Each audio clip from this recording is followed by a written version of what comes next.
বায়তুল মোকাররমে ঈদুল ফিতরের 5 জামাত যা দেখা সাপেক্ষে আগামী শুক্রবার বা শনিবার দেশে মুসলমানদের সবচেয়ে বড় ধর্মীয় উৎসব পবিত্র ঈদুল ফিতর উদযাপিত হচ্ছে। প্রতি বছরের মতো এবারও ঈদুল ফিতর উপলক্ষে বায়তুল মোকাররম জাতীয় মসজিদে পর্যায়ক্রমে 5টি ঈদের জামাত অনুষ্ঠিত হবে। বুধবার ইসলামিক ফাউন্ডেশন এক বিজ্ঞপ্তিতে এই তথ্য জানানো হয়।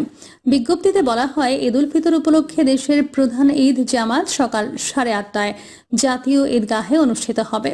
বায়তুল মোকাররম জাতীয় মসজিদের খতিব মুফতি মোহাম্মদ আব্দুল মালেক জাতীয় ঈদগাহে ইমামতি করবেন। বিকল্প ইমাম হিসেবে ইসলামিক ফাউন্ডেশনের মুফাসির ডক্টর মাওলানা মোহাম্মদ আবু সালেহ পাটোয়ারি প্রস্তুত থাকবেন।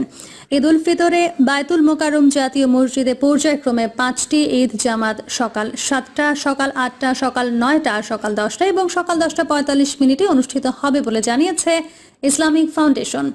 প্রথম জামাতে বায়তুল মোকাররম জাতীয় মসজিদের সিনিয়র পেশ ইমাম মাওলানা মিজানুর রহমান, দ্বিতীয় জামাতে বায়তুল মোকাররম জাতীয় মসজিদের পেশ ইমাম মুফতি মুহিবুল্লাহিল বাকি নদভী, তৃতীয় জামাতে ইসলামিক ফাউন্ডেশনের উপপরিচালক মাওলানা মোহাম্মদ জাকির হোসেন, চতুর্থ জামাতে ইমাম প্রশিক্ষণ একাডেমির ধর্মীয় প্রশিক্ষক মাওলানা জোবায়ের আহমেদ আল আজহারি এবং পঞ্চম ও সর্বশেষ জামাতে ইসলামিক ফাউন্ডেশনের মুফতি মাওলানা মোহাম্মদ আবদুল্লাহ ইমামতি করবেন।